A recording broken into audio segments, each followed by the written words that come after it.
Hello students. मैं आपका mathematics mentor Lokendra Kumar. और आज हम स्टार्ट करने जा रहे हैं कोर्स जो 11th जेई के लिए है, चाहे मेंस हो चाहे एडवांस।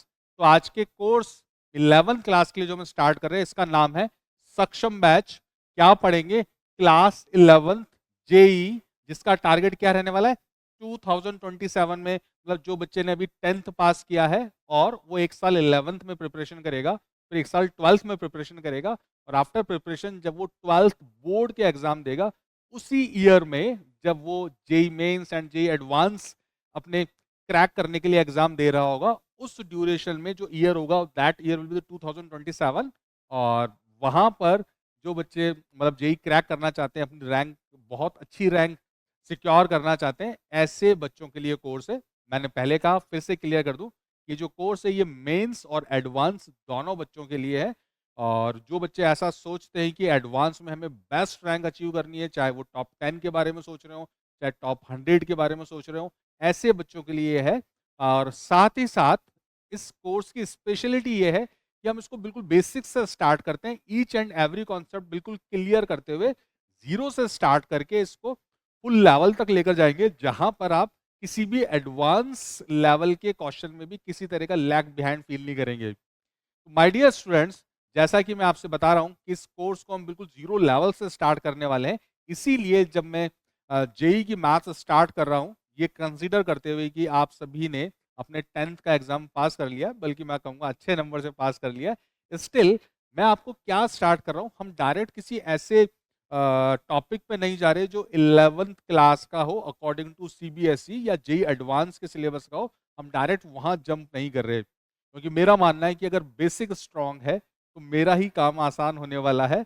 और बेसिक स्ट्रांग होने से हम केवल मैथोडोलॉजी नहीं सीखते क्वेश्चंस की, कहीं ना कहीं हमारा जो थॉट प्रोसेस है, जो थिंकिंग कैपेबिलिटी है, वो रेज होती है, वो बिल्ट होती है। और जेई एडवांस के एग्जाम में ऐसी ही कैपेबिलिटी की रिक्वायरमेंट है।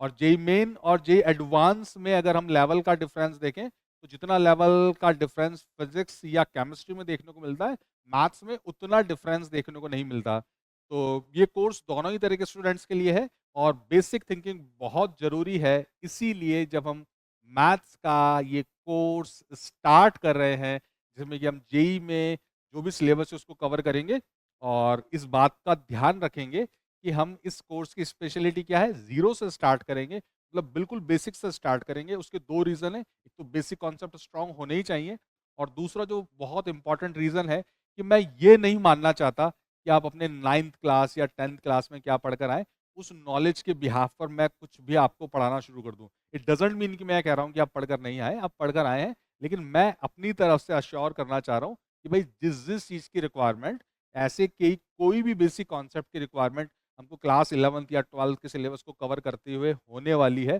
जेई मेंस या एडवांस के सिलेबस को कवर करते समय, तो उससे हम एक बार इंट्रोड्यूस हो जाएं उस तरीके से जिस तरह से मैं चाहता हूं, और मैं किस तरह से चाहता हूं जैसा जेई पूछने वाला है। तो बच्चों, इसलिए हम स्टार्ट करते हैं।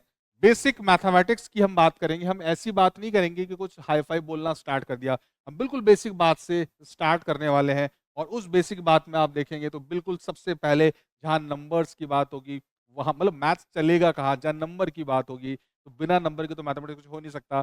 तो जो मैथ्स का जो बिल्कुल बेसिक यूनिट है, वो क्या है? Number system. जैसे आप केमिस्ट्री पढ़ना शुरू करते हैं, सबसे पहले क्या बात करेंगे आप? एटम की बात करेंगे कि भाई एटम क्या होता है, कैसे काम कर रहा है, तब केमिस्ट्री बिल्ट होती है। तो जो केमिस्ट्री की बेसिक यूनिट है वो एटम है। इसी तरह से जब हम मैथमेटिक्स स्टार्ट करते हैं तो उसकी बेसिक यूनिट क्या है? Number system.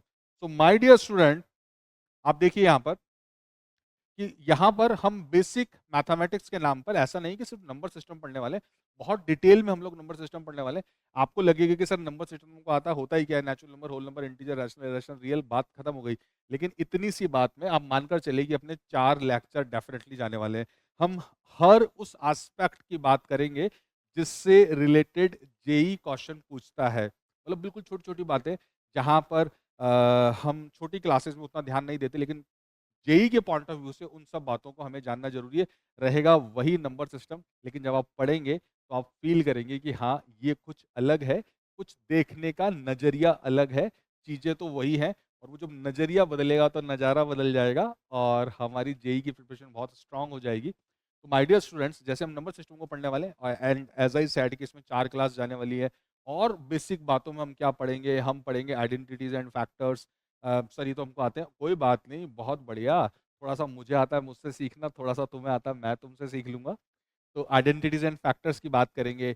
इसके बाद हम बात करेंगे डिवीजन अलॉग्रिथम। कौन सा डिवीजन अलॉग्रिथम? जनरल जो डिवीजन होता है, नहीं, हम उसकी बात नहीं कर रहे। हम एल्जेब्राइक एक्सप्रेशन का जो डिवीजन होता है, जैसे क्यूबिक को मुझे किसी लीनियर या क्वाड्रेटिक से डिवाइड करना है, तो बहुत इंपॉर्टेंट है। एडवांस में सीधा क्वेश्चन आपको यहाँ से देखने को मिल सकता है, मेंस में भी।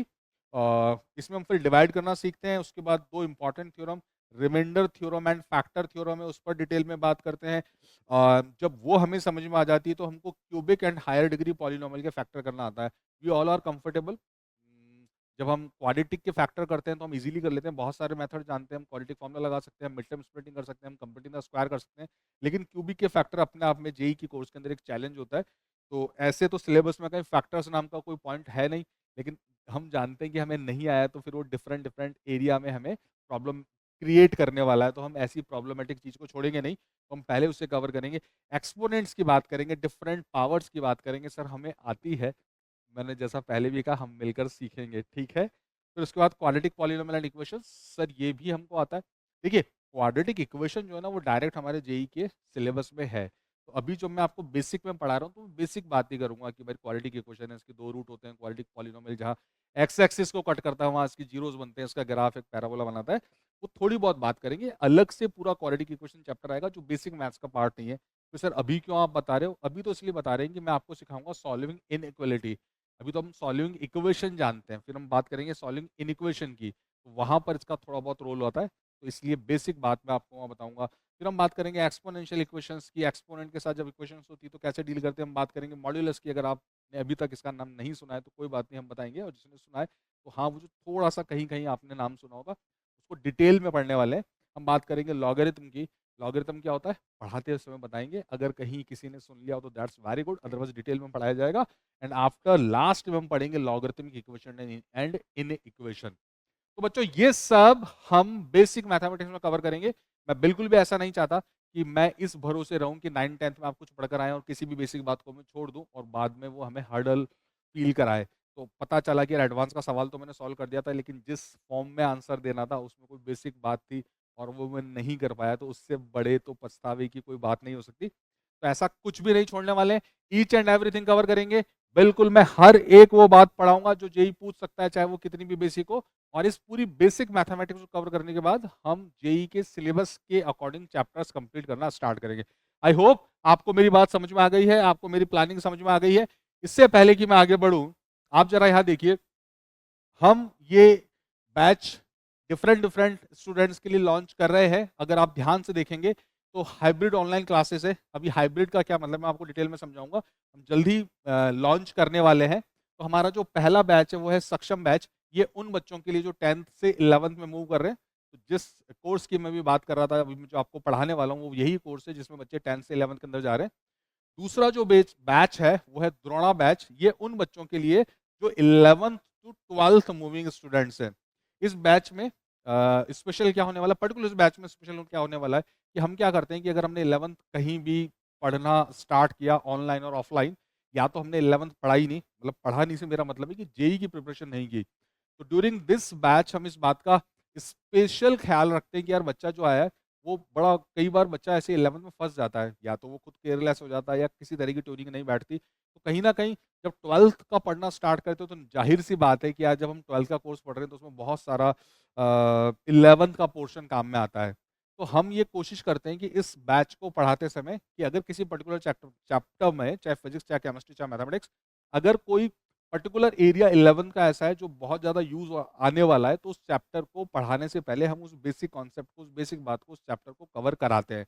अदरवाइज अगर कोई ऐसी चीज़ है जो 12th में काम आने वाली है और 11th वाला आपका साफ है पोर्शन जो कि उसमें बेस्ड है, तो फिर वो तो दिक्कत करने वाला है।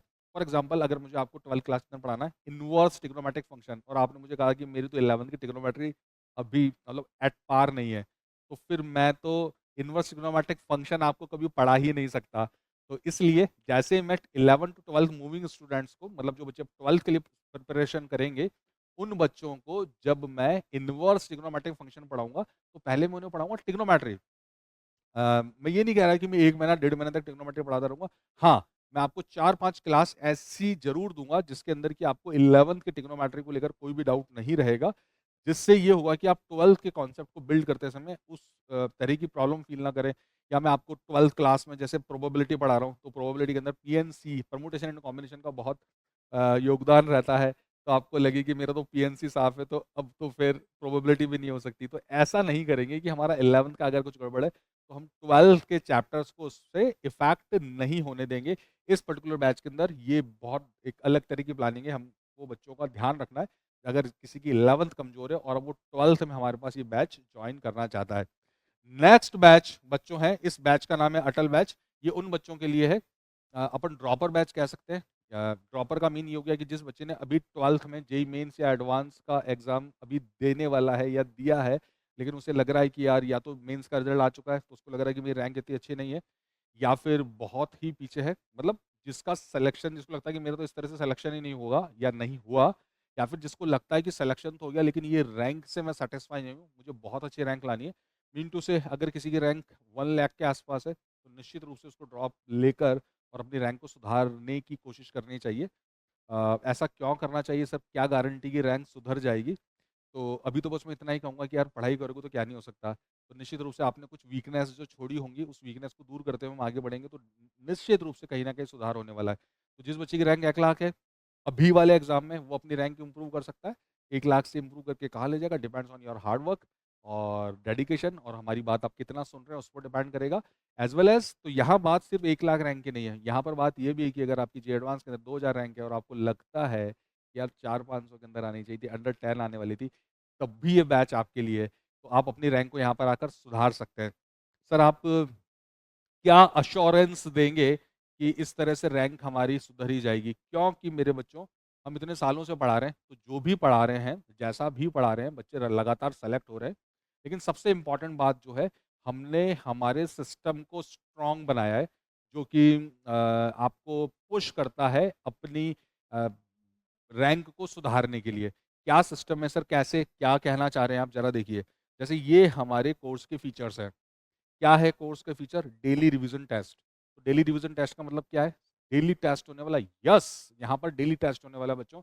आप जैसे ही क्लास स्टार्ट होगी, तो बिफोर कि हम कुछ पढ़ाएं, आपका एक आधे घंटे का टेस्ट होगा जिसमें फिजिक्स, केमिस्ट्री और मैथ्स सबके क्वेश्चन होंगे। तो तीनों के मिक्स क्वेश्चन होंगे। रिवीजन टेस्ट मतलब जो हमने अब तक पढ़ा है, पिछले 2 दिन 3 दिन, एक वीक के अंदर जो हमने पढ़ा है, उससे रिलेटेड क्वेश्चन होंगे डेली। इसके दो तरह के एडवांटेज होते हैं। फर्स्ट एडवांटेज तो ये होता है कि अपन को पता है कि अपना रोज टेस्ट होने वाला है, तो अपन कुछ ना कुछ तो रिवाइज करके ही हमारे बेड में सोने के लिए जाएंगे, अगर सुबह अपन को क्लास ज्वाइन करनी है तो। अपन केयरलेस नहीं हो सकते कि यार आज तो मैथ्स पढ़ने का मन नहीं हो रहा, आज रहने देते हैं। यार केमिस्ट्री तो मैं सुबह जल्दी उठ के पढ़ लूंगा, और फिर पता चला कि अपन सुबह उठे ही नहीं। डेली रिवीजन टेस्ट के दो बेनिफिट मैं आपको गिना रहा हूँ। फर्स्ट, हम कुछ ना कुछ रिवाइज करके जरूर सोएंगे। और सेकंड जो बात है वो ये है कि वो जो आपको कभी कभी टेस्ट को लेकर फोबिया होता है, वो फोबिया दूर होता है। और टेस्ट देने का एक दूसरा एडवांटेज क्या होता है कि मिसलिनियस क्वेश्चंस को एक साथ देखकर और ब्रेन के करने की जो कैपेसिटी होती है, वो बहुत ज़्यादा एनहेंस होती है। आप देखिए, अगर आप एक महीने अगर आप 1 महीने में 1 बार टेस्ट दे रहे हैं, या आप 1 महीने में 2 बार टेस्ट दे रहे हैं, और अगर आपने 1 साल तैयारी करी तो आप 24 टेस्ट दे रहे हैं, और आप मानकर चलिए कि वो सबसे इम्पोर्टेंट बात, आपको सिलेबस कितना अच्छा आया, उससे ज़्यादा अच्छी बात ये है कि वो बात तो ठीक है, आप सिलेबस कितना सीख रहे हैं, लेकिन इम्पोर्टेंट बात ये कि जो आपने सीखा, उसको टेस्ट के थ्रू आप मार्क्स में कितना कन्वर्ट कर रहे हैं। तो आप मानकर चलिए बच्चों, कोई इस पर विशेष ध्यान नहीं दे रहा, लेकिन ये बड़ी इंपॉर्टेंट बात है। सीख सब बच्चे जाते हैं, लेकिन एक ही प्रॉब्लम आती है यार, टेस्ट में सर मार्क्स नहीं आते, क्योंकि वो जो टेस्ट का टेम्परामेंट है वो बिल्ट नहीं हो रहा। और वो टेस्ट का टेम्परामेंट इसी तरह से बिल्ट होता है जब हम बहुत ज़्यादा फ्रिक्वेंसी के साथ टेस्ट दें। अब एक दूसरी बात हो जाती है, क्या फ्रिक्वेंसी के साथ अपन रोज 3 घंटे का टेस्ट दें, तो ये तो फिर टाइम ही कम पड़ने वाला है। तो इसलिए हमने इन सब बातों पर विचार करते हुए, हमारे एक्सपर्ट्स ने ये एक चीज़ लॉन्च की है जिसको अपन कहते हैं डेली रिवीजन टेस्ट, जो आधे घंटे का होने वाला है। और डेली ऐप के ऊपर उसका रिजल्ट आ जाएगा। आप अपना प्रोग्रेस डेली देख सकते हैं कि आज मेरे मार्क्स ज़्यादा हुए या कम हुए, और किस रीज़न से ज़्यादा या कम हो रहे हैं। तो अगर कम होने वाला रीज़न उसे छोड़ सकते हैं, और अगर मार्क्स बढ़ाने वाला रीज़न है तो आप उसको और ज़्यादा इम्प्रूव कर सकते हैं। तो डेली आपको इस बारे में पता चलेगा। डेली पीडीएफ नोट्स मिलेंगे आपको, जो भी पढ़ाया जाएगा तो आप नोट कर रहे हैं। उसके अलावा अगर कुछ चीज़ रह जाती है, डायग्राम में गड़बड़ है या कुछ भी दोबारा देखना चाहते हैं, तो डेली आपको पीडीएफ नोट मिलेंगे। यहाँ पर एक पेरेंट ऐप भी हम लोग आपको देंगे, एक ऐप जहाँ पर ये आप कोर्स देखेंगे। इस कोर्स के अलावा एक ऐप और होगा आपके पास, जो होगा पेरेंट ऐप। तो पेरेंट ऐप के थ्रू अपन कह सकते हैं कि वॉचफुलनेस रहेगी, कि पेरेंट को भी पता चलता रहेगा कि आज ये क्लास ज्वाइन की या नहीं की, होमवर्क का क्या स्टेटस है, टेस्ट का क्या स्टेटस है, टेस्ट कब है, एज वेल एज टेस्ट में मार्क्स क्या आ रहे हैं, रैंक क्या आ रही है। और जिस डीआरटी का मैंने नाम लिया, डेली वहाँ पर मार्क्स अपडेट होंगे। तो हम जो भी मतलब हमारा बच्चा जो भी कर रहा है, वो इम्प्रूव कर रहा है या डाउन जा रहा है, उनको रेगुलरली पता चलता रहेगा। तो कई बार क्या होता है, मतलब एक नज़रिया ये तो है ही कि बच्चा क्या कर रहा है वो माँ बाप को पता चलता रहे। एक और एंगल है जो मैंने ऑब्जर्व किया है कि कई बार क्या होता है कि मतलब माँ बाप को इन्वॉल्व करना जरूरी है, पेरेंट्स को इसके अंदर इन्वॉल्व करना जरूरी है। वो भी डेली ट्रैक करें कि यार क्या चल रहा है, कब होमवर्क है, कब टेस्ट है। नहीं तो पता चलता है कि यार मौसी की शादी है, चल बेटा 3 दिन चला चल, कौन सा तेरा भी अगले महीने आईआईटी का एग्जाम है। तो जब तक आप उनको इन्वॉल्व नहीं कराएंगे, जब तक वो आपके साथ नहीं होंगे डेली की यार क्लास कितनी देर की है, कौन सा सब्जेक्ट है, किसका टेस्ट है, डीआरटी में कैसे मार्क्स चल रहे हैं। तो वॉचफुलनेस के अलावा बहुत ज़्यादा रोल होता है अगर वो भी अपने आप को फील करते हैं कि यार मैं भी इस प्रिपरेशन का एक पार्ट हूँ। उससे पूरा घर का माहौल चेंज हो जाता है और डेफिनेटली हमारी पढ़ाई में बहुत ज़्यादा हेल्प करता है।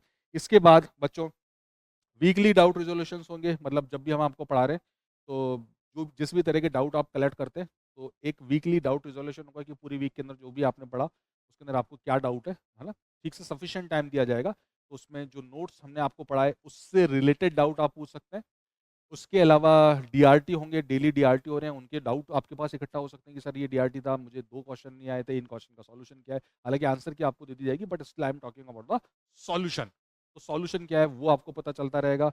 या फिर जो होमवर्क असाइनमेंट हम आपको देंगे, उसमें अगर आपको लग रहा है कि यार इतने क्वेश्चन तो मुझसे बन गए, इतने बने नहीं, तो उस तरह के जितने भी डाउट आप कलेक्ट करेंगे, वीकली आपके डाउट रिजॉल्व किए जाएंगे। एक और बात यहाँ पर है, one on one mentorship. My dear students, यार होता क्या है कि हम लोग प्रिपरेशन तो करते हैं, लेकिन इस प्रिपरेशन के अंदर प्रिपरेशन इतनी आसान तो नहीं है। जेई की प्रिपरेशन तो बहुत सारे अप्स एंड डाउन्स आते हैं।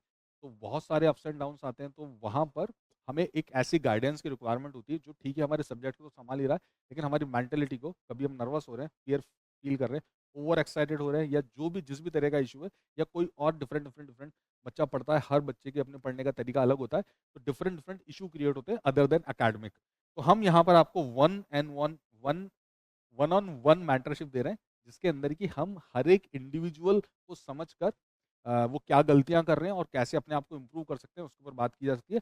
तो एवरी 15 डेज में आपको एक मेंटरशिप के साथ एक कॉल आएगा, वीडियो कॉल भी हो सकता है, जिस पर आप अपनी सारी प्रॉब्लम उनके साथ शेयर कर सकते हैं, और वो अपने एक्सपीरियंस के साथ आपको बता सकते हैं कि यार अगर किस तरह की प्रॉब्लम में आप हैं, तो उस प्रॉब्लम से कैसे बाहर आया जा सके। क्योंकि ये 1 साल और 2 साल जब हम कोर्स स्टार्ट करते हैं तो लगता है कि 1 साल है या 2 साल है, लेकिन बेटा ऐसे ही निकल जाते हैं। हमने इतने बैचेस पढ़ा दिए हैं, तो बहुत कम समय ही फील होता है हमेशा, और उसमें हम 2 ढाई महीना 3 महीना अगर किसी प्रॉब्लम को लेकर बैठे रह गए, बड़ी दिक्कत हो जाएगी। इसलिए हम हमारे बच्चों के साथ चाहते हैं कि हम हर 15 दिन में एक बार उससे बात करें कि आखिर चल क्या रहा है भाई दिमाग में। अगर अच्छा कर रहे हो तो और अच्छा कैसे कर सकते हो, और अगर गड़बड़ कर रहे हो तो अपने आप को उस गड़बड़ी से बाहर कैसे निकाल सकते हो।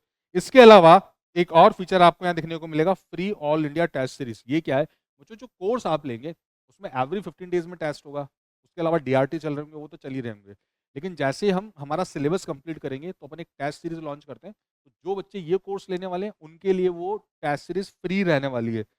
जो बच्चे इस कोर्स को नहीं ले रहे हैं, बाहर से हैं, आउटसोर्सिंग है, तो वो जब आकर इस कोर्स को मतलब टेस्ट सीरीज को परचेज करेंगे, इसमें पार्टिसिपेट करना चाहेंगे, तो उनके लिए उसका चार्जेस होगा। लेकिन जो बच्चे इस कोर्स को ले रहे हैं उनके लिए ये फ्री होगा, उनको अलग से कोई चार्ज नहीं दिया जाएगा।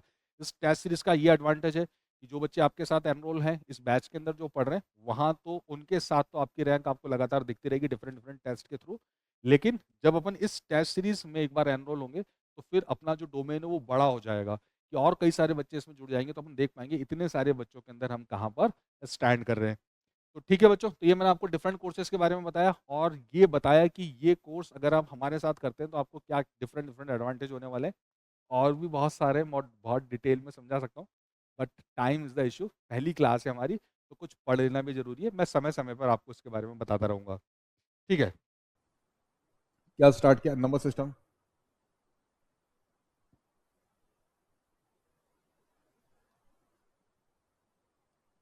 ओके, नंबर सिस्टम, थोड़ा सा राइटिंग गंदी आ गई लेकिन ठीक है, समझ में आ रहा।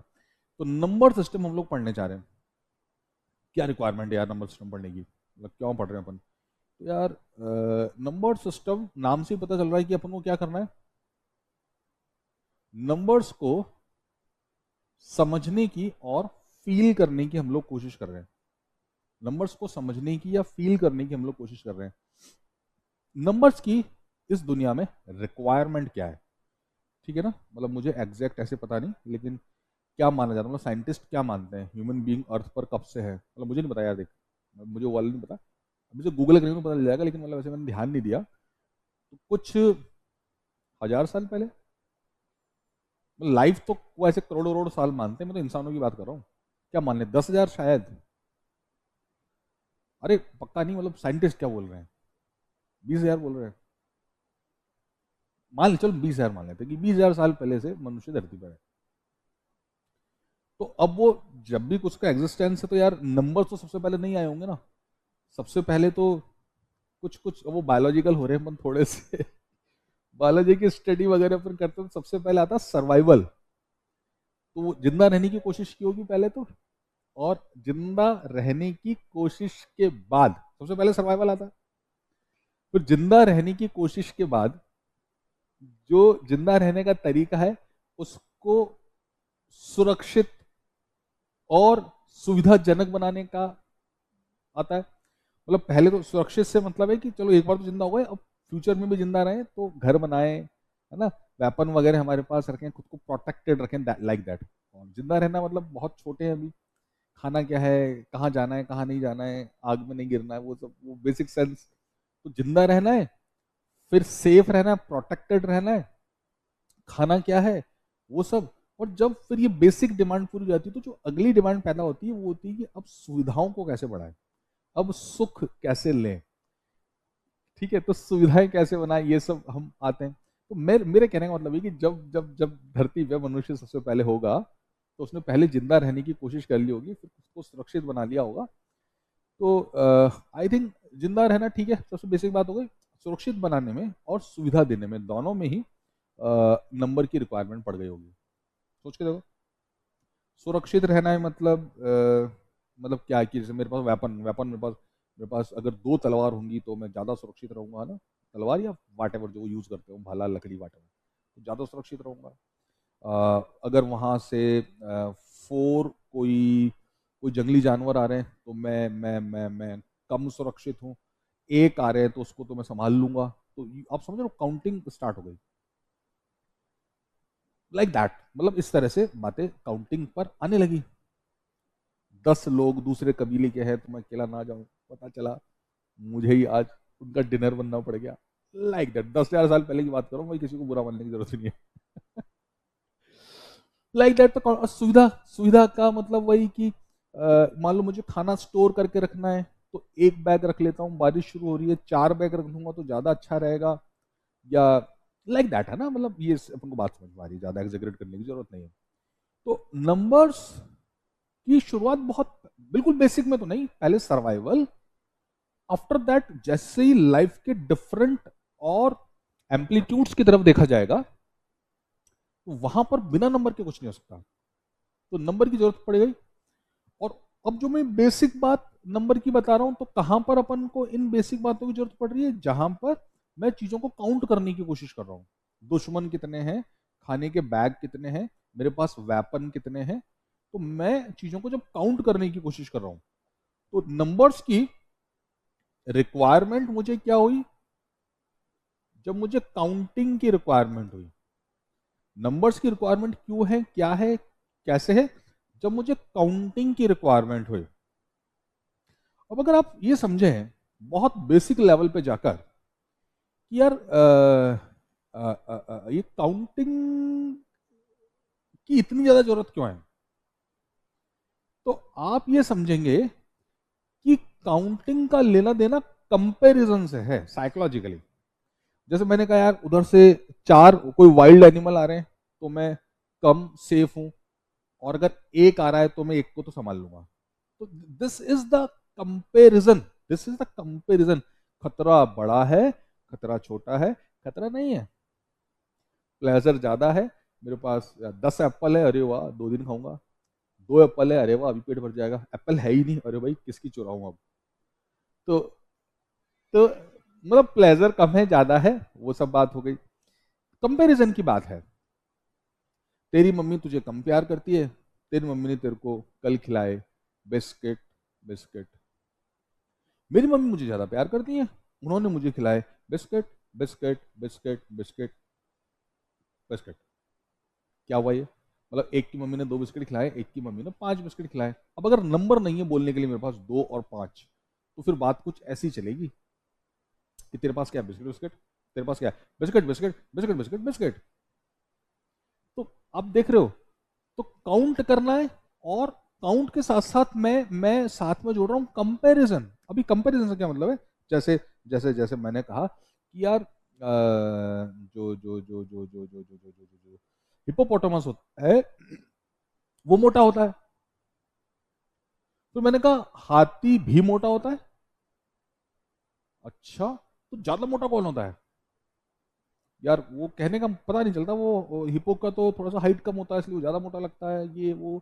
तो मोटा मोटा मोटा मोटा, तो अब मोटा को ज्यादा का फिर अपन कोई ना कोई कंपेयर करने के लिए निकालेंगे। आप तो ये बता दो यार वजन किसका ज्यादा है। तो हमने कुछ तरह से वजन निकाला, सपोज करो, मुझे एग्जैक्ट नहीं पता, सपोज करो हाथी का वजन ज्यादा है, तो हमने कह दिया कि हाथी ज्यादा मोटा है। अब ज्यादा कितना भाई? कंपेरिजन तो ठीक है, लेकिन कितना? दुगना मोटा है, 80%, 70%, 4 गुना, हाफ, मतलब क्या? कितना कंपैरिजन? ऐसे मोटा तो रोहित शर्मा भी है इंडियन क्रिकेट फैन। तो रोहित शर्मा भी मोटा है, तो वो हाथी से कितना मोटा है? नहीं नहीं नहीं नहीं, हाथी से मोटा नहीं है। तो यहां पर बात कंपैरिजन की है, ठीक है ना? जैसे मैंने कहा मेरे पास बहुत पैसा है। अब बहुत पैसा से मैं किसको कह रहा हूँ? मान लो मेरी क्लास के बच्चे मुझसे बोल रहे हैं सर पार्टी पार्टी पार्टी, मैंने कहा कल दूंगा। बच्चे ने बोला सर आपके पास पैसे ही नहीं होंगे। मैंने कहा मेरे पास बहुत पैसा है। तो दैट बहुत पैसा is with respect to the party. अब एलन मस्क आया इंडिया टूर पे, मैंने बोला ओ तो अपना को क्या समझता है, मेरे पास बहुत पैसा है। तो बात गड़बड़ हो गई ना। बोला एलन मस्क के सामने मेरा पैसा मतलब क्या करेगा बहुत पैसा? तो बहुत मतलब ऐसे बहुत बोलने से काम नहीं चलेगा। बहुत मतलब कितना? कंपेयर, इससे ज्यादा तो उससे कितना ज्यादा, दुगना तिगुना चौगुना। तो काउंटिंग इनडायरेक्टली हम चीजों को कंपेयर करने के लिए कर रहे हैं। एक कार किसी वेलोसिटी से जा रही है, दूसरी कार उससे ज्यादा वेलोसिटी से जा रही है। अब ज्यादा कितनी? दुगनी तिगुनी चारगुनी। तो जो नंबर सिस्टम है वो ना केवल चीजों को काउंट कर रहा है बल्कि कंपेयर भी कर रहा है। ठीक है, और ज्यादा भाषा की रिक्वायरमेंट नहीं है। तो नंबर क्या कर रहा है भाई साहब? काउंटिंग कर रहा है, और साथ में साथ कंपैरिजन भी कर रहा है। तो नंबर क्या काम आ रहे हैं? काउंट करने में काम आ रहे हैं, और चीजों को कंपेयर करने में काम आ रहे हैं। आज तो बहुत सर्दी है भाई, तो सर्दी तो कल भी थी, तो आज कितनी है? कल से ज्यादा या कल से कम? ज्यादा है। अरे ज्यादा कितनी? 2 डिग्री कम, और हो गया टेम्परेचर आधा डिग्री हो गया। कंपेयर। मैं भी अमीर हूं, तू भी अमीर है। ज्यादा कौन अमीर है? तू ज्यादा अमीर है। कितना ज्यादा? 1 रुपया ज्यादा तेरे पास, या 1,000 करोड़ ज्यादा है? कंपेरिजन तो है ना भाई। बोले ऐसे ज्यादा कम बोले थोड़ी काम चलने वाला है। तो मेरे बच्चे, नंबर्स की बात हो रही है काउंटिंग के लिए, और काउंटिंग क्यों कर रहे हैं हम? चीजों को कंपेयर करने के लिए। ठीक है, और सारी बातें साइंटिफिकली हम धीरे धीरे इसमें आगे बढ़ेंगे। तो ये सब बातें, नंबर्स की रिक्वायरमेंट क्या थी धरती पर, वो आ गई। इसके बाद हम आगे बढ़े, और क्योंकि मैं कह रहा हूं कि काउंटिंग की जरूरत सबसे पहले पड़ी थी, और काउंटिंग जो होती है वो होती है नेचुरल नंबर से। तो हमने पढ़ना शुरू करा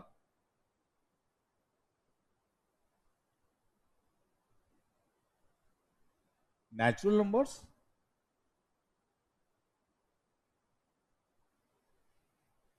और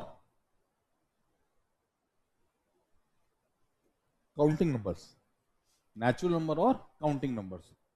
तो ये काउंटिंग करने के काम आते हैं, इनको नेचुरल नंबर कहते हैं। नेचुरल नंबर एन से लिखा जाता है, और ये हो गया 1 2 3 4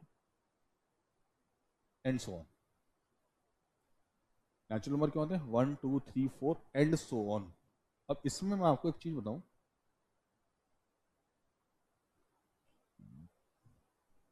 कुछ बच्चे क्या है यहां पर ऐसे इनफाइनाइट भी लिख देते हैं, और मैं क्या कह रहा हूं कि ये इनफाइनाइट लिखना गलत है। इनफाइनाइट हमको नहीं लिखना है, इनफाइनाइट लिखना गलत है। ठीक है भाई, सर वो तो बताओ क्यों गलत है, अभी ले लेंगे, अभी ले लेंगे, सब लेंगे, बड़ा पूरा फील कराऊंगा, एंड से एंड तक, इस एंड से उस एंड तक पूरा फील कराऊंगा। चलो, तो पहला हो गया हमारे पास नेचुरल नंबर, दूसरा हमारे पास हो गया होल नंबर,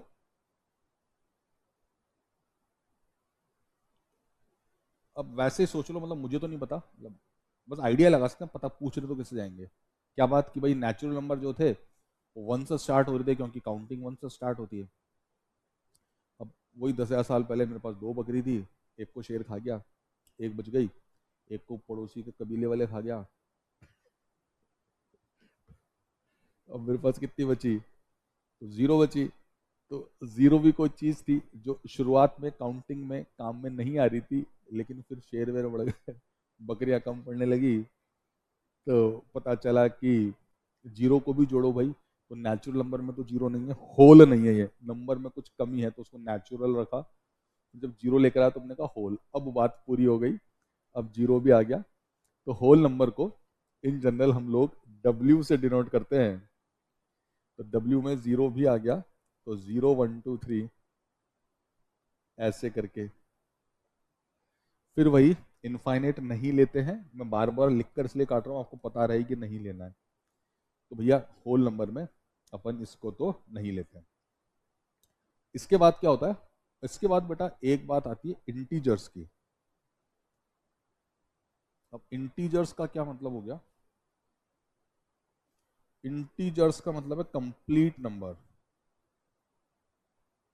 ठीक है ना। अब नेगेटिव नंबर्स की भी रिक्वायरमेंट हमको हुई, नेगेटिव नंबर से, जैसे टेम्परेचर नेगेटिव हो गया, 0 डिग्री कुछ हमने मेंटेन किया, उससे भी कम हो गया तो नेगेटिव हो गया, ठीक है ना।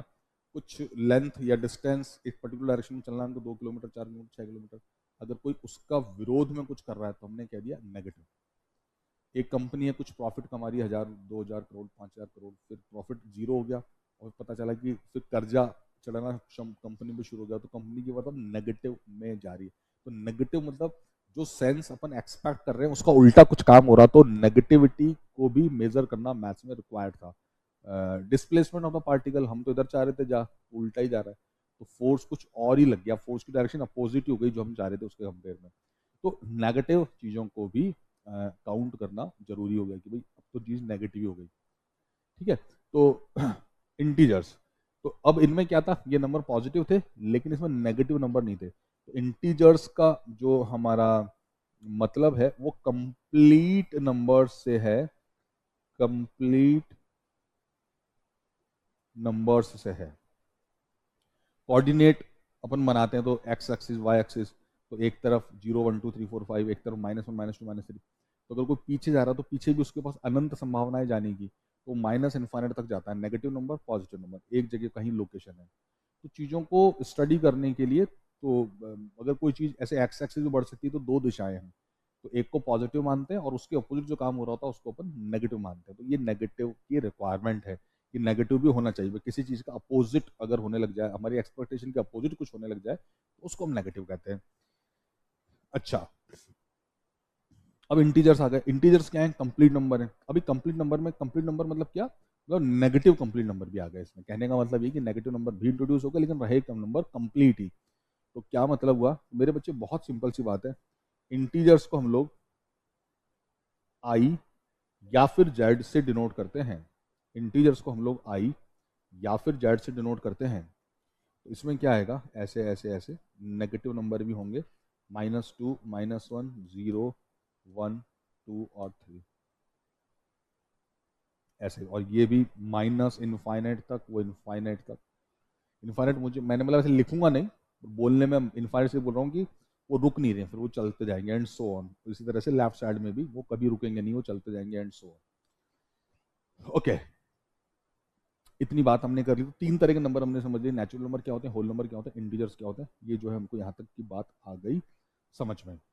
अब आगे बढ़ते हैं। आगे क्या है, आगे क्या बात हम करें इससे पहले कि मैं आपको बोलना शुरू कर दूं कि रैशनल नंबर क्या होता है, इरेशनल नंबर क्या होता है, terminating, non terminating but repeating, real number, imaginary number. हाँ, ऐसे नहीं पढ़ना, ऐसे नहीं पढ़ना। अभी रुको, अभी एक एक बात कवर करते चलते हैं। तो यार हमने बोला, हमारा एक दोस्त है मैथमेटिक्स में, हमारा एक दोस्त है जिसका नाम है पाइथन।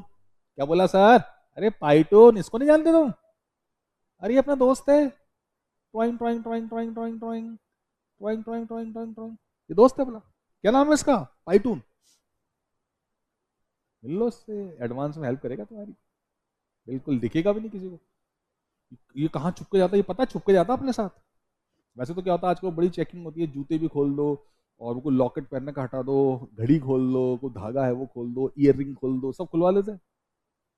पाइथन भी छुप के जाता है, कहाँ जाता है? खोपड़ी में, खोपड़ी में छुप के जाता है हमारी। तो इससे दोस्ती रखना, पूरे हमारे सिलेबस में। तो पाइथन आ गया। पाइथन क्या कह रहा है? पाइथन कह रहा है कि यार ठीक है सर, आप आगे बढ़ो, उससे पहले एक काम तो कर दो बच्चों के लिए। यार वो जो आप बोल कर रहे हो इनफाइनाइट है, काट रहे हो, क्या है वो, कंफ्यूज हो रहे हैं ना हम, उसको सही करो पहले। तो पाइथन ने आकर सबसे पहले हमसे पूछा कि इनफाइनाइट को नेचुरल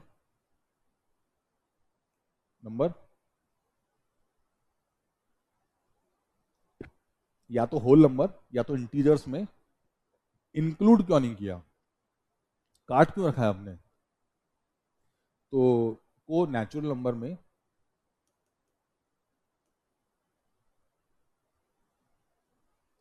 इंक्लूड काहे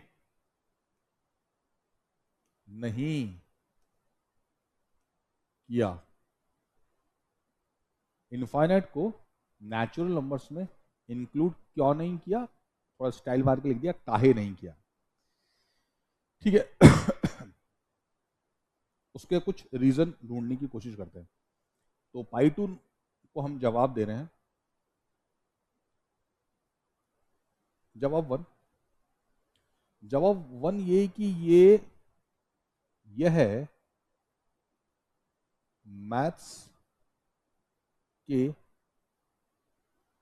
बेसिक ऑपरेशंस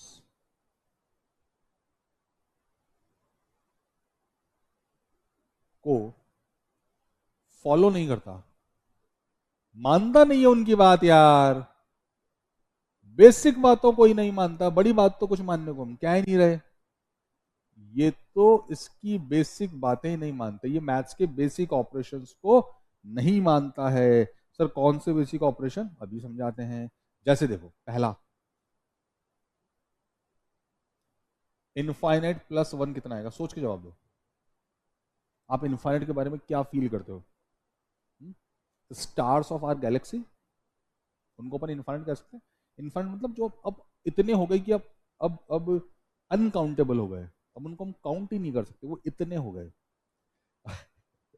आलस के मारे काउंट नहीं कर रहे, वो नहीं है ना। जैसे एक पेड़ पर कितने पत्ते हैं, तो उन्होंने काउंट मैं तो कर नहीं सकता, मेरे को तो थक रहा हूँ, तो इनफाइनाइट है वो नहीं यार, देखो प्लीज, वो नहीं है ना, हंसी मजाक नहीं। तो वो तो पेड़ के पत्ते तो पेड़ काट के गिन सकते हैं, मतलब कितने होंगे, मतलब मेरे को अंदाजा नहीं, लेकिन 2 करोड़ मान लेता हूँ चलो। बहुत ही कुछ घना पेड़ ले लिया, 2 करोड़ वैसे सुनने से फील करने में मुझे ज्यादा लग रहे हैं, लेकिन ठीक है। तो 2 करोड़ तो कोई इनफाइनाइट थोड़ी होता है यार, 2 करोड़ तो गिन सकते हैं। स्टार्स, इनफाइनाइट स्टार्स बहुत है, तो उसको अपन इनफाइनाइट कह सकते हैं। नहीं सर स्टार भी कोई तो गिन नहीं सकता, तो फिर तुम ऐसा होगा तो फिर मैं भी हाइपोथेटिकल आ जाऊंगा, बोलूंगा ये रहा एक पॉइंट ए, ये रहा एक पॉइंट बी, ए और बी के बीच में जितने भी पॉइंट हैं, तो अब पॉइंट का तो कोई लेंथ विड्थ होता नहीं, इनफाइनाइट डाल दूंगा, समझ रहे हो? इस सर्कल के अंदर जितने पॉइंट हैं इनफाइनाइट, बता सकते हो कितने पॉइंट है? कैसे बताएंगे? तो इनफाइनाइट के बारे में हमें कुछ कुछ मतलब आइडिया है। इनफाइनाइट जो अनकाउंटेबल है, अनकाउंटेबल हमारे आलस के कारण नहीं, पूरा पूरी पूरी चेतना और पूरी पूरी एनर्जी लगाने के बाद भी जो काउंट नहीं किया जा सके वो इनफाइनाइट है। ठीक है, तो अब सोचो, इनफाइनाइट में मैंने एक जोड़ा, तो इनफाइनाइट में एक जोड़ा तो क्या आएगा? क्या मैं उसको बदल पाऊंगा? मतलब क्या हुआ कि नासा वालों ने स्टार गिने तो कितने आ रहे थे इनफाइनाइट, तो पता चला एक तारा टूट गया, मतलब टूट के दो हो गया। तो अब नासा वालों को कल पता चल जाएगा कि अब तारे इनफाइनाइट प्लस वन हो गए, तो उनकी कुछ काउंटिंग चेंज होगी, या वो नेक्स्ट डे भी यही बोलेंगे कि स्टार इनफाइनाइट है? तुम बताओ क्या करते, क्या बोलोगे? तो स्टिल क्या बोलेंगे, इनफाइनाइट ही रहा। मतलब इनफाइनाइट में एक जोड़ दिया तो क्या हो गया? तुम एक काम करो, कैसे बताऊं, किसी डेजर्ट में जाओ, मतलब सबसे बड़ा डेजर्ट का है अफ्रीका में, मतलब मुझे नहीं पता, राजस्थान वगैरह में भी डेजर्ट है, वहीं चले जाओ, चलो अफ्रीका तो बहुत दूर है, और साथ में ले जाओ एक एक सॉइल का पार्टिकल, पॉइंट, केमिस्ट्री में उसको क्या बोलेंगे, मतलब मॉलिक्यूल या वाट एवर है ना, एटम जो ले जा सकते हो। अब तुम चले गए वहां पर, अब वहां पर किसी किसी डेजर्ट में गए, वहां पर ऐसे कितने मॉलिक्यूल हैं? इनफाइनाइट। तुमने बोला ये भी क्या याद रखेगा, एक मॉलिक्यूल और दिया इसको, अब कितने हो गए? Infinite plus one. मरवाएगा क्या, इनफाइनाइट प्लस वन क्या होगा, अब इनफाइनाइट ही होगा। फिर तो तू पागल हो जाएगा, बोले हवा चली, 10 मॉलिक्यूल उधर चले गए, अब कितने रह गए? Infinite minus nine. तो पागल होने वाले हैं, तो अपन उन सबको क्या बोलते हैं, इनफाइनाइट ही बोलते हैं। हाँ सर, लग तो रहा है आप जो कह रहे हो। और अगर दो दे देता, अरे सर क्या ही फर्क पड़ रहा है, 10 दे देता, कोई फर्क नहीं पड़ रहा। तो ये क्या करा यार, तुम देखो, तो मैथमेटिक्स का जो बेसिक ऑपरेशन होता है, बेसिक ऑपरेशन क्या होता है कि वन है, वन, वन में मैं कोई भी नॉन जीरो क्वांटिटी ऐड करूंगा तो अब वो वन नहीं रहेगा, वो बदल जाएगा। तो इनफाइनाइट में मैंने वन ऐड किया, वो स्टिल इनफाइनाइट है, गलत बात है ना? वो नंबर चेंज होना चाहिए ना, अगर वो 10 था तो 11 हो जाना चाहिए, वो 100 था तो 100 हो जाना चाहिए। मतलब किसी भी नंबर में वन ऐड करूंगा तो वो वन यूनिट इंप्रूव हो जाएगा, होगा कि नहीं होगा? या मैं दो ऐड करूंगा तो दो यूनिट इंप्रूव हो जाएगा, 10 ऐड करूंगा तो 10 यूनिट इंप्रूव हो जाएगा, लेकिन इनफाइनाइट तो इंप्रूव ही नहीं हो रहा। तो मैथ्स की बेसिक ऑपरेशन को नहीं मान रहा कि मुझे इंप्रूव होना, वो बोले मैं पहले ही इंप्रूव्ड हूँ। तो फिर उससे तो क्या होगा कि हमारी जो जितनी भी मैथ्स के फिनोमिना हमने बनाए कि ऐड करने पर क्या हो रहा है, सब्ट्रैक्ट करने पर क्या हो रहा है, वो काम ही नहीं करेंगे। तो अगर वो काम नहीं करेंगे तो हमको हमारी पूरी मैथमेटिक्स रीडिफाइन करनी पड़ जाएगी, लेकिन मैथमेटिक्स को रीडिफाइन करने की अभी जरूरत ही क्या है? मतलब जो मैथ्स है उससे बढ़िया काम चल रहा है यार, मतलब इस वाली को हटाओ, नई लाओ, परेशान हो पागल हो जाओ, छोटी सी जिंदगी 60-70 साल की जी लो ना, क्या नई मैथ्स बनाने बैठ गए? तो वो तो नहीं करना अपन को। तो अगर ये जो इनफाइनाइट है ये मैथ्स के ऑपरेशन को नहीं मान रहा, तो अपन तो इसी को आके दिखाएंगे, बजाय कि अपन अपनी पूरी मैथ्स चेंज करने बैठे हैं। तो मैथ्स के बारे में मतलब पता है आपको, मतलब मैथ्स मतलब कब से चल रही है, मतलब सदियों से चल रही है। उसके अलावा खाली काउंटिंग की बात नहीं है, अब तो अपन कैलकुलस ये वो दुनिया भर के, अब तो एआई और ये कितना कितना उस मैथ्स के बिहाफ पे तो सब डेवलप हुआ ना। मतलब जो भी आपको प्रोग्रामिंग हो रही है, कुछ भी हो रही है, उसमें मैथमेटिक्स तो लग ही रहा है। तो इतना सब बन गया।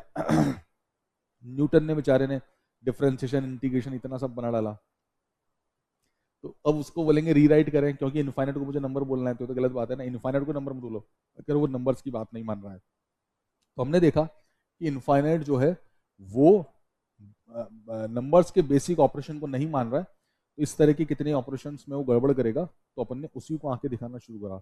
हमने बोला देख सुधर जा, मैं कह रहा हूँ तेरे को सुधर जा।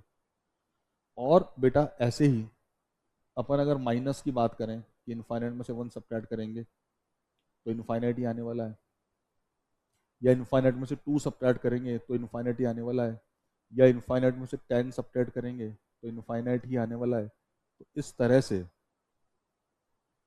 हम देख रहे हैं। तो हम सब्ट्रैक्ट करने किसी नंबर में से अगर मैं कोई क्वांटिटी सब्ट्रैक्ट करता हूँ और उस पर कोई फर्क ही नहीं पड़ रहा, उस पर कोई फर्क ही नहीं पड़ रहा सब्ट्रैक्शन का, तो उसको मैं फिर उसको नंबर मानने में शक करूंगा, यार ये कैसा नंबर है कि मैं कुछ कम कर रहा हूँ, कम ही नहीं हो रहा है। अच्छा इतने छोटे नंबर की बात नहीं है, मतलब अगर मैं ऐसे भी बोलूंगा ना, तो ये तो फाइनाइट, ये 10 की पावर 10 इनफाइनाइट थोड़ी होता है, 10 की पावर 10 तो फाइनाइट है, स्टिल आंसर मुझे इनफाइनाइट ही बोलना पड़ेगा। तो इतना बड़ा नंबर सब्ट्रैक्ट करके भी जो कम ना हो वो नंबर कैसे होगा? तो गड़बड़ बात है ना कुछ पूरे मैथमेटिक्स की बैंड बजा देगा ये तो ये कुछ गड़बड़ कर रहा है इनफाइनाइट। और देखो और देखो, और ये देखो आप कि व्हाट डू यू थिंक कि इनफाइनाइट माइनस इनफाइनाइट कितना होगा? व्हाट डू यू थिंक कि इनफाइनाइट माइनस इनफाइनाइट कितना होगा? क्या ये जीरो हो सकता है? अगर मैं ऐसे कहूँ कि वन एक नंबर लाइन बनाई, एक जगह वन है और एक जगह टू है, तो मैंने कहा वन से टू के बीच में जितने भी पॉइंट हैं, इनफाइनाइट में काउंट नहीं कर सकता लेकिन जितने भी हैं, वन से टू के बीच में जितने पॉइंट है उनमें से टू से थ्री के बीच में जितने भी पॉइंट है वो माइनस कर दो। तो दोनों इनफाइनाइट हैं लेकिन वन और टू के बीच का डिस्टेंस एग्जैक्टली उतना होता है जितना टू और थ्री के बीच में। तो अगर इस वाली सोच से मैं इस सब्ट्रैक्शन पर कुछ कंक्लूड करना चाहूंगा तो मैं कहूंगा कि फिर आंसर जीरो आ गया। अब अगर मैं ये कहूँ कि जितने भी होल नंबर होते हैं, तो होल नंबर कहाँ से शुरू होते हैं? जीरो से। Zero one two three four five ऐसे करके होल नंबर बन रहे हैं। तो मैंने कहा जितने भी होल नंबर होते हैं उनमें से जितने भी नेचुरल नंबर होते हैं वो माइनस कर दो। तो होल नंबर कहाँ से शुरू हो रहे हैं? Zero one two three four five six. और नेचुरल नंबर कहाँ से शुरू हो रहे हैं? One two three four five six. तो जितने भी होल नंबर हैं उसमें से जितने भी नेचुरल नंबर है वो माइनस कर दूं तो एक नंबर बच जाएगा अकेला होल नंबर्स में, वो कौन है? जीरो। बाकी सब तो हट जाएंगे, बाकी सारे होल नंबर तो नेचुरल नंबर ही हैं। तो इस केस में अगर मैं देखूंगा तो मुझे क्या दिखेगा? वन।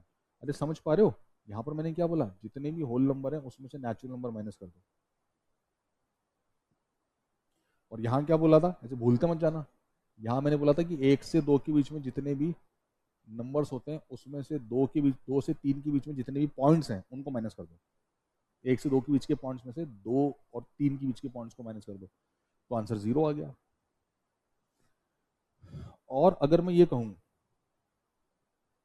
कि जितने भी पॉइंट एक और पांच के बीच में, कितने पॉइंट होंगे एक और पांच के बीच में? इनफाइनाइट। इसमें से माइनस कर दो जितने भी पॉइंट एक और दो के बीच में। अगर मैं ऐसे कहूँ अपनी बात को, तो एक और दो के बीच के पॉइंट हटा दूंगा तो कौन से पॉइंट बच जाएंगे? दो से पांच के बीच के, वो भी तो इनफाइनाइट है। तो इस केस में जो इनफाइनाइट माइनस इनफाइनाइट है वो कितना गया? फील करो, देखो मैं क्या कर रहा हूं। तो पाइटूर भाई साहब किस बात का जवाब देने की कोशिश कर रहे हैं कि हम इनफाइनाइट को नेचुरल नंबर में इंक्लूड क्यों नहीं कर रहे हैं? तो मान नहीं रहा ना वो हमारी बात ही नहीं मान रहा। वो नंबर सिस्टम को तहस नहस करने में लगा हुआ, बेसिक मैथ्स को पूरी खराब करना चाहता है, तो हम उसकी बात नहीं मान सकते।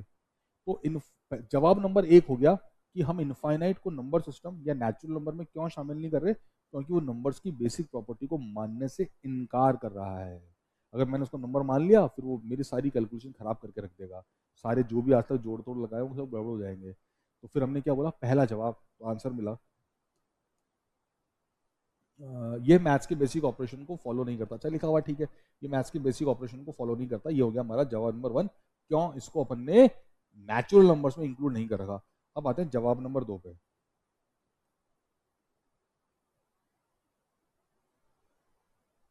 वैसे तो अपन बहुत जवाब बना सकते हैं लेकिन अभी जितना अपन शुरुआत कर रहे हैं चीज़ अच्छे से फील हो जाए, मतलब बाकी और भी बना सकते, बता ही दो सर। नहीं, वो इसी का कुछ तोड़ मोड़ होगा इन्हीं जवाबों का।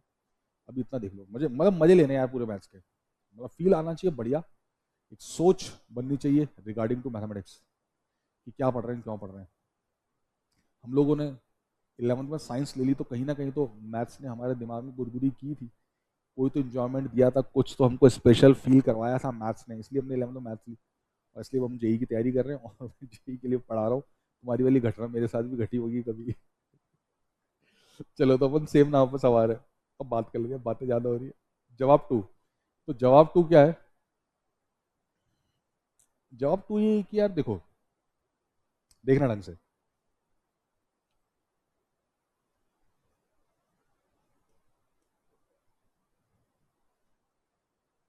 नंबर लाइन पे जा रहा हूं मैं, तो नंबर लाइन पे जाते जाते जाते जाते जाते जाते जाते जाते जाते जाते जाते जाते जाते जाते कहाँ तक? इनफाइनाइट तक जाना है। नंबर नंबर लाइन कहाँ तक जाती है? इनफाइनाइट तक। और वो इनफाइनाइट तक कहाँ है? क्या वो यहाँ है? कोसों, सदियों, करोड़ों लाइट ईयर दूर है क्या वो? यहाँ से जितना दूर सन है उसका 1 करोड़ गुना दूर चला जाऊं, वहां इनफाइनाइट है क्या? हाँ सर वहां तो होगा ना, सबसे दूर दूर दूर जो है वो तो होगा ना। तो यहां पर मेरे बच्चों, अगर वहां पर इनफाइनाइट है तो फिर उसके बाद क्या है? क्या कुछ फील है अपने पास? सर आप तो फिलोसॉफिकल हो रहे हो, अब मैथ्स की सारी फिलोसफी प्यारे, देख तो सही, बहुत मजा आने वाला है। तो इनफाइनाइट तक हम पहुंच जाएंगे क्या? फिर अगर पहुंच गए तो उसके बाद क्या है? तो वो फिर कॉन्सेप्ट नहीं बना उसके बाद। फिर तो इन्फाइनाइट प्लस वन बन जाएगा, जिसको फिर इन्फाइनाइट नहीं बोल पाओगे। अभी इन्फाइनाइट बोल रहे हैं हम, अभी इन्फाइनाइट ऐसी चीज को मान रहे हैं जिसमें वन जोड़ने से कोई फर्क नहीं पड़ रहा। इन्फाइनाइट कहीं फिक्स हो गया, सुनो शब्द काम में लिया मैंने, फिक्स हो गया तो दिक्कत हो जाएगी। तो एक्चुअल में इन्फाइनाइट फिक्स ही नहीं है। एक्चुअली इनफाइनाइट फिक्स ही नहीं है। क्या बोल रहे हो सर? कुछ समझ नहीं आ रहा।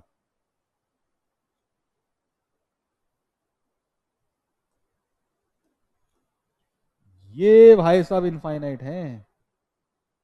Touring touring touring touring touring. देख रहे हो मुस्कराते हुए मिस्टर इनफाइनाइट को, ये इस पर बैठे हुए हैं। और ये जो गाड़ी है ये इधर जा रहा है, कभी नहीं रुकता ये। आपकी कल्पना के घोड़े जहां तक जाते हैं ये उससे भी आगे रोल कर रहा है, चलता जा रहा है, जाता जा रहा है। ऐसा थोड़ी कि कहीं नंबर लाइन पे इन्फाइनाइट आ जाएगा, नहीं आएगा। जहां तक तुम्हारी सोच गई ये उससे भी आगे रोल कर रहा है। अब जितनी और उससे आगे सोच गई ये उससे भी आगे रोल कर रहा है। तो यहाँ पर ये फील कर लेना जरूरी है कि इनफाइनाइट का दूसरा गुण है कि वो कहीं ठहरा हुआ नहीं है। जो नंबर ठहरा हुआ होता है, जैसे टू यहाँ ठहरा हुआ है, तो दो यूनिक है। मतलब आज आपने मुझे कुछ क्वांटिटी में कोई चीज़ दो दी, अब जब मैं लौटाऊंगा तो वो दो ही रहेगी, दो यूनिक है। ऐसे नहीं कि कल दो का मतलब ये हो गया, जब दी थी जब तो दो का मतलब ये था, अब जब ले रहे हो तो दो का मतलब ये होगा, ऐसा नहीं होगा ना।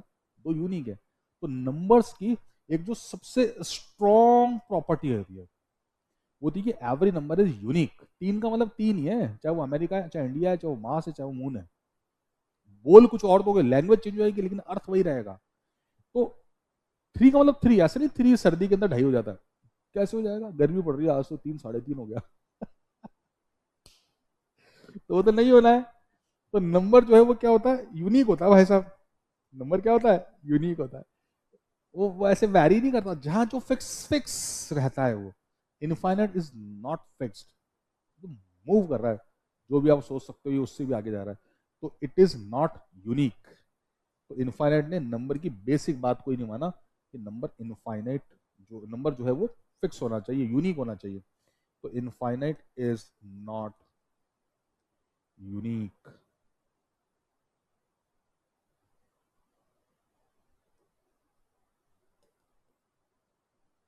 तो इनफाइनाइट जो है वो यूनिक नहीं है। तो क्योंकि ये यूनिक नहीं है तो फिर इसको अपन नंबर नहीं मान सकते। तो अभी आई थिंक दो जवाब काफ़ी हैं, और अपन आगे आगे बढ़ेंगे वैसे वैसे जैसी बातें आएंगी। बहुत बातें आएंगी, बहुत बातें मुझे आपसे करनी है अभी आने वाले 2 सालों में। तो अभी हमने ये कह दिया कि इनफाइनाइट को नंबर नहीं मान रहे। There are two basic logics, मतलब अपन मैथ्स के स्टूडेंट तो किसी को बोल दिया ऐसे ही नहीं मान रहे बस मेरी मर्जी नहीं की तो काम चलेगा नहीं। हम लॉजिक के साथ बोलेंगे। अगर कोई बोलेगा क्यों नहीं मान रहे, तो we have two logics. One, basic operation को नहीं मान रहा, और बेसिक फंडामेंटल जो है सबसे इंपॉर्टेंट जो नंबर की कैरेक्टरिस्टिक होती है कि नंबर मस्ट बी यूनिक, ये उसको नहीं मान रहा। तो इस कारण से जो नंबर है, इस कारण से जो नंबर है वो number, those number are not unique. Sorry, those number are unique but the infinite is not unique. कुछ बाहर चला गया था। ठीक है, तो समझ में आ गया? तो क्या पढ़ लिया यार अभी तक? जरा वापस फोकस करते हैं। तो सर हमने पहले तो पढ़ा नंबर सिस्टम पढ़ क्यों रहे, नेचुरल नंबर क्या होता है, होल नंबर क्या होता है, इंटीजर्स क्या होते हैं, इनफाइनाइट को नहीं लेना और उसका जवाब देने हम लोग आ गए यहाँ पर। इनफाइनाइट को क्यों नहीं लेना? पहला जवाब पाई टू ने हमको दिया। पाई टू ने पूछा, फिर पाई टू ही जवाब दे रहा है क्योंकि वो हमारा फ्रेंड है, हमारे दिमाग में बैठकर एग्जामिनेशन हॉल तक हमारे साथ जाने वाला है, वो हमारा बेस्ट फ्रेंड है। तो फिलहाल उसने दो जवाब दिए। पहला बोला कि इनफाइनाइट बेसिक ऑपरेशंस की प्रॉपर्टीज को नहीं मानता, और सेकंड, नंबर्स का यूनिक होना जरूरी होता है लेकिन इनफाइनाइट तो यूनिक होता नहीं है। तो मैं इसको दोनों केस में, नेचुरल क्या कोई भी नंबर नहीं मान सकता। तो infinite is not a number, it is just a concept. क्या बोल गए सर? मेरी मैथ्स की पहली सीख जो होती है, जब बच्चा मेरे पास जेई के लिए एनरोल होता है तो सबसे पहली सीख जो मैं देता हूँ यही होती है, infinite is not a number, it is just a concept. अरे सही है क्या? अरे मान गए क्या? इनको मान लेना जरूरी है, जितनी जल्दी मान लोगे उतना सिक्की रहोगे।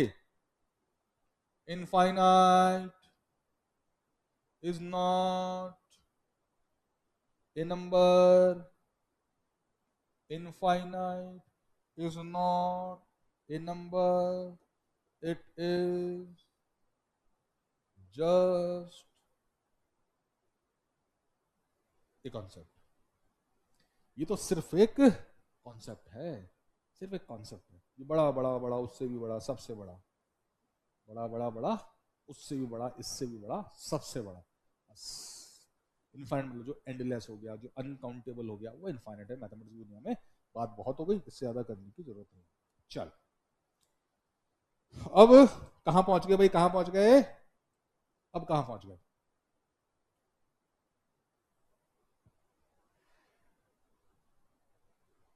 अब हम यहां पहुंचे,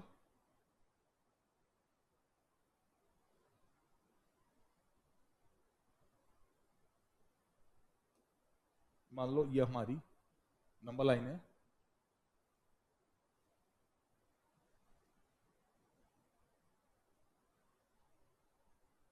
और ऐसे चल रहे हैं। तो ये जो नंबर है वो क्या है सर? Natural number. ये क्या है? Natural number. ये क्या है? Natural number. ये क्या है? Natural number, and so on. तो ये सारे जो नंबर है वो क्या है? नेचुरल नंबर है सर। अब ये सारे जो नंबर हैं, यहां से शुरू करो। ये नंबर नेचुरल है या नहीं सर? ये तो होल नंबर है।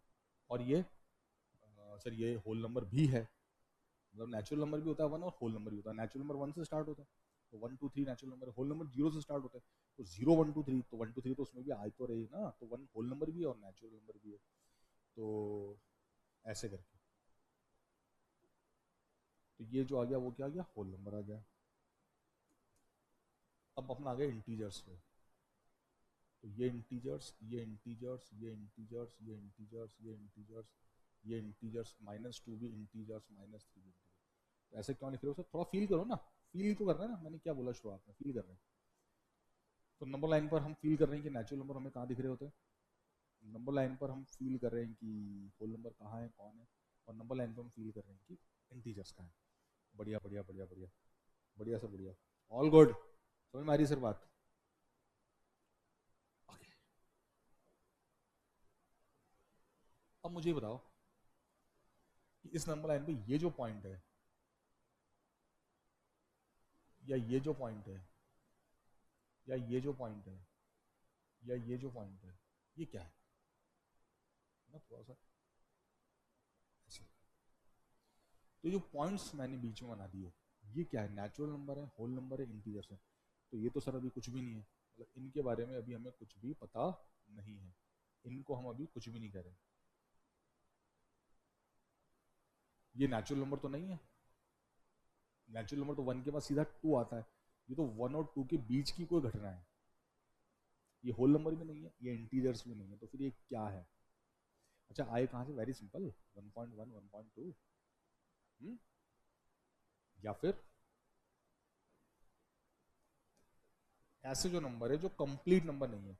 Natural number, whole number, integers, ये तीनों तो अभी तक कंप्लीट नंबर थे। अब जब मैंने ऐसे नंबर लेना शुरू करा, 1.1, 1.2, 1.3 and so on, so on को तो रहने देते, मतलब ऐसे गलत नहीं, लेकिन ठीक है, एटसेट्रा। ये जो नंबर है ये तो अभी इनमें काउंट नहीं हुए।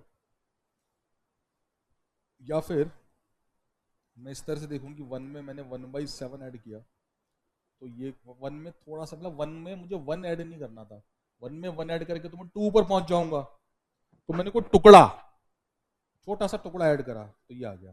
तो जो आया वो टू तक नहीं पहुंचा, वो टू से पहले ही कहीं है। वन में तो कुछ जुड़ गया, लेकिन टू से पहले ही कहीं है। तो ये जो नंबर बना, अभी नंबर नहीं है, अभी natural number, whole number, integer etcetera, ऐसा कुछ भी नहीं है ना बेटा। तो जस्ट एग्जांपल दिया, किसने बोला 2 + 1/9, तो ये आ गया 19/9। तो दो से तो आगे बढ़ गए और तीन पे पहुंचे नहीं, कहने का मतलब ये हो गया, दो में कुछ जोड़ा, ऐसा जोड़ा कि दो से तो आगे बढ़ गए, तीन पे पहुंचे नहीं, तो बीच में क्या लटक गया? तो जो बीच में लटके हुए नंबर है ये क्या है?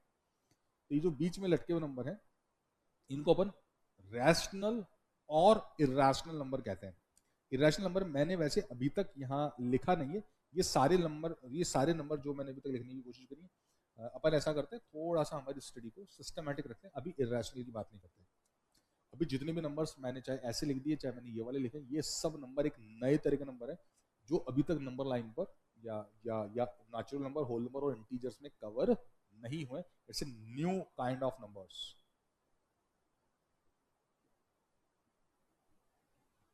New kind of numbers called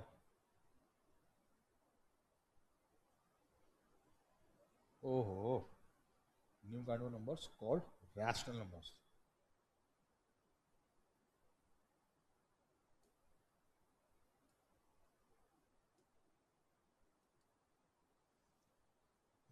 ठीक है.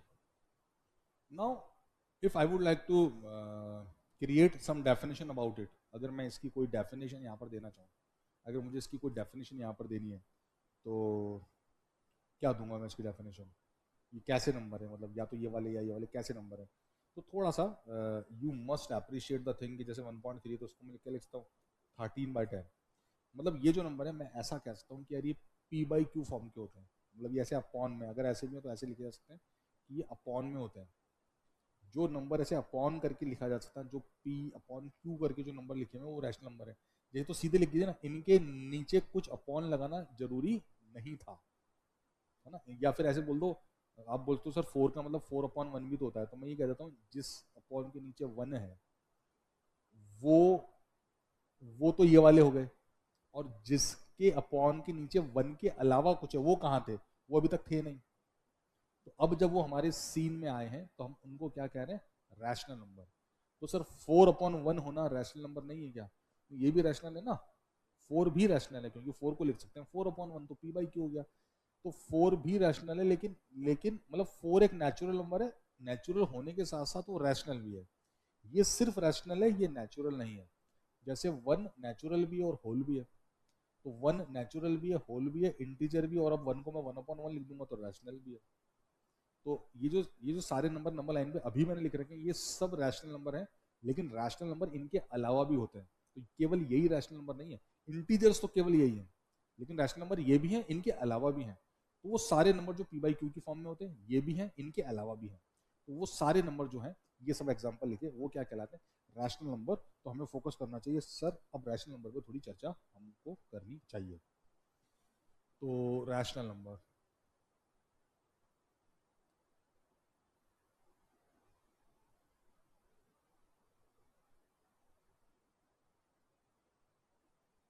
Rational number, A number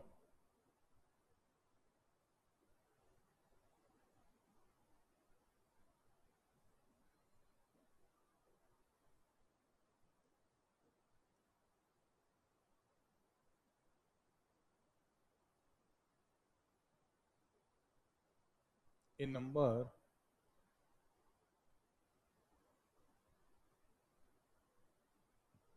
which can be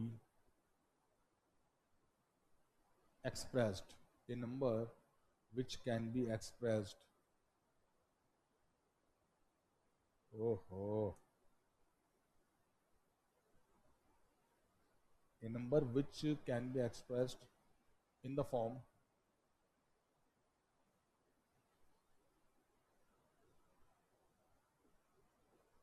p/q,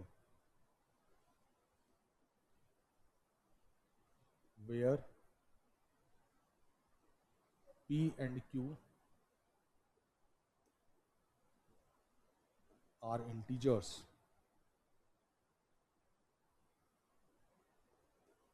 and q is not equal to 0. Example, 7/9 minus 2/6, 0/11 etc. Numerator में तो 0 आ सकता है, डिनोमिनेटर में नहीं आना चाहिए, न्यूमरेटर में आ जाएगा. अच्छा, इसके अलावा जो मैं भी कह रहा था, खाली 4 है, तो खाली 4 का मतलब 4/1 है, तो बढ़िया है. तो मतलब 4 को 4/1 तो लिख ही लूंगा, तो p/q की फॉर्म में तो आ ही गया. तो 4 नेचुरल नंबर भी है, 4 होल नंबर भी है, 4 इंटीजर भी है, और 4 रैशनल नंबर भी है. अच्छा, और क्या याद आ रहा था मुझे, हाँ, मान लो ऐसे लिखा 1.7 तो उसको लिख दूंगा 17/10. तो ये भी फिर मतलब p/q where p and q both are integers में कन्वर्ट हो जाएगा. तो ये भी रैशनल नंबर है. कन्वर्ट मतलब फाइनली जो नहीं है p/q में, या p/q में मतलब या तो p/q में ऑलरेडी है, और अगर नहीं है तो p/q में कन्वर्ट हो सकता है. ऐसे नंबर को हम लोग रैशनल नंबर कहते हैं.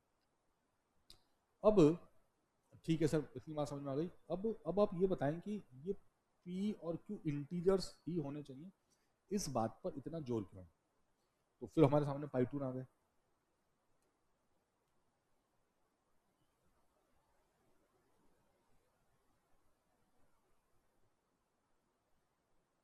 पी एंड क्यू का इंटीजर्स होना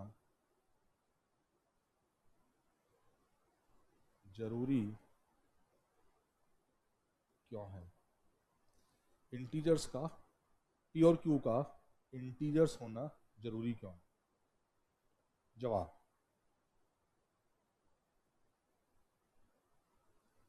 अगर कोई लिख दे √2/5 तो ये रैशनल नंबर है क्या? √2 तो इरेशनल होता है ना, गड़बड़ हो जाएगी ना। फिर तो कोई बोलेगा तो पी बाई क्यू लिखा है, पी बाई क्यू लिखा है तो बस फिर तो रैशनल हो गया। अपन जानते हैं रैशनल नंबर। और सिंप्लीफाई करके बोल दो, ये तो दुनिया जानती है कि √3 रैशनल नंबर है, इरेशनल नंबर है। 9-10 में प्रूव भी करते हैं। तो अगर √3 इरेशनल है, अब किसी ने करा सयानापंथी, उन्होंने बोला ये लो, ये हो गया P by Q, P by Q को तो अभी हो गया रैशनल, गड़बड़ हो जाएगा ना मामला। तो हमने कहा हमारी बात को पूरा करने के लिए कि पी बाई क्यू तो चाहिए, लेकिन ऐसे नहीं कि कुछ भी पी और क्यू ले रहे हो, पी और क्यू का इंटीजर होना जरूरी है। और अगर शुरुआत में नहीं है तो फिर वो फाइनली कन्वर्ट हो जाए इंटीजर में। अब ये तो कभी भी इंटीजर में कन्वर्ट नहीं होगा, √3 कैसे इंटीजर में कन्वर्ट होगा? 1.7 को लिख दिया 17/10, √3 को क्या लिखोगे? नहीं लिख सकते।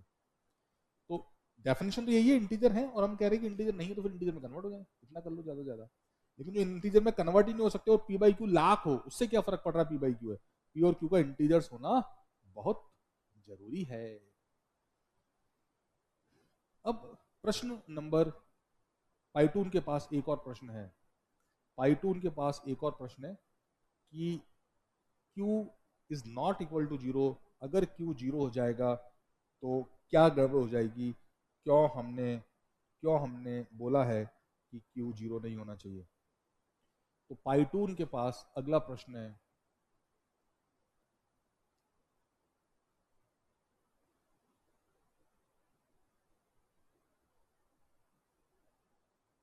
in the form of p by q, in the form of p by q, why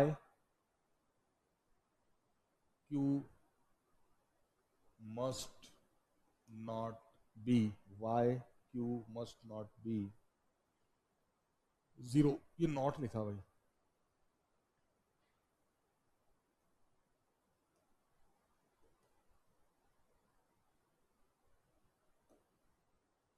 क्यों q 0 नहीं होना चाहिए?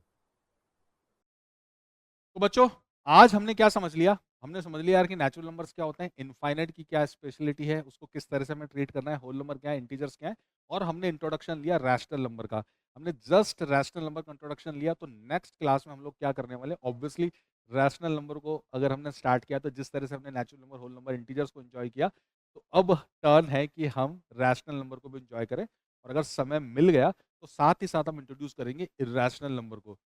बहुत मजा आने वाला है। हमने जस्ट अभी बहुत सिंपल नंबर्स के बारे में बात करी है, natural number, whole number, integer. और आगे चलकर तो हम देखने वाले रैशनल, इरेशनल, पाई, √2, √3। ये इतने खूबसूरत नंबर है, इनकी खूबसूरती आपको क्लास के अंदर समझाई जाएगी। बिल्कुल मजा आने लग जाएगा एकदम से कि यार अब मजा आया। नंबर में मजा आने लगा तो मैथ्स में मजा आना शुरू होगा। अगर नंबर में मजे नहीं आ रहा और मैथ्स नंबर से बनने वाली है तो फिर तो वो इंजॉय हम कर ही नहीं पाएंगे। और अपने सब्जेक्ट को अगर हम इंजॉय नहीं कर पाएंगे तो डेफिनेटली फिर हम उसमें इतना बढ़िया कर भी नहीं पाएंगे। तो इसलिए मेरी शुरुआत से कोशिश है कि आप जो कोर्स आप पढ़ रहे हैं, जो सिलेबस आप पढ़ रहे हैं, जो भी चीज़ आप पढ़ रहे हैं, उसको आप डेफिनेटली इंजॉय करते रहें। बच्चों, जैसा मैंने आपको क्लास की शुरुआत में बताया था, वैसा ही एक बार हमारे पास 3 बैच हैं। सक्षम बैच जो बच्चे 10 to 11 मूविंग है, उसके अलावा द्रोणा बैच जो बच्चे अब 11 से 12 के अंदर आएंगे, और वो बच्चे जो 12 पास कर चुके हैं उनके लिए अटल बैच। तो जो भी बच्चे फर्स्ट 500 स्टूडेंट जो होंगे, जो हमारे इस बैच को ज्वाइन करेंगे, फर्स्ट 500 स्टूडेंट्स, उनको फीस के अंदर 50% डिस्काउंट दिया जाएगा। 50%, ऑलमोस्ट 50%, एग्जैक्ट 50% आपने ना बैठे। तो वो जो भी डिस्काउंट है वो यहाँ पर मेंशन है कि कितना फीस है और आपको कितना पे करना है। अच्छा, ये जो कोर्स है ये 2 साल के लिए, मतलब ये कोर्स है तो 10 to 11 स्टूडेंट्स के लिए, लेकिन जो फीस आपको बताई जा रही है ये 2 ईयर फीस है, तो 2 साल के लिए है। तो मतलब जब आप ज्वाइन करेंगे तो 10th से 11th में आप आ गए। अब 11th पूरा साल जो भी हम पढ़ाएँगे और 12th आपका पूरा साल जो भी हम पढ़ाएँगे, ये उसकी फ़ीस है। ये जो कोर्स है वो 1 साल का कोर्स है। जब आप 12th क्लास के अंदर आ गए और हमें जॉइन कर रहे हैं, तो आपको 12th क्लास में हम जो पढ़ाएँगे ये उसकी फ़ीस है। ये जो फ़ीस है वो है ड्रॉपर बैच के लिए। ड्रॉपर बैच में मतलब जब आप 12th पास कर चुके हैं, अब आप 1 साल और प्रिपरेशन करना चाहते हैं, ये उसकी फ़ीस है। तो फर्स्ट 500 स्टूडेंट जो भी हमारा बैच जॉइन करते हैं, उनको ये स्पेशल डिस्काउंट मिलेगा। एक बात और आपसे बता दूँ, ये हमारा यूट्यूब चैनल पर आप जाकर हमारे कंटेंट को चेक कर सकते हैं। उसको मैं हमेशा ये वर्ड काम में लेता हूँ कि एन्जॉय कर सकते हैं। क्योंकि मेरा पढ़ाने का तरीका ये है कि बच्चे हमेशा एन्जॉय करें और कहीं न कहीं मैं खुद एन्जॉय करता हूँ। तो मुझे पढ़ाना बहुत अच्छा लगता है और हमेशा मैं पढ़ाने को एन्जॉय करता हूँ। मेरे बच्चे भी एन्जॉय करते हैं। तो आप यूट्यूब चैनल पर जाकर हमारे चैनल को देख सकते हैं। इसके अलावा अगर आप इस स्कैनर को स्कैन करेंगे तो आप हमारा ऐप भी डाउनलोड कर सकते हैं। तो वहाँ पर आपको हमारे कोर्स की और फर्दर डिटेल्स मिल जाएँगी। अगर आप यूट्यूब चैनल पर जाते हैं और हमारे चैनल से गो थ्रू होते हैं, तो बिल्कुल लाइक एंड सब्सक्राइब करें। तो मिलते हैं बच्चों अगली क्लास में।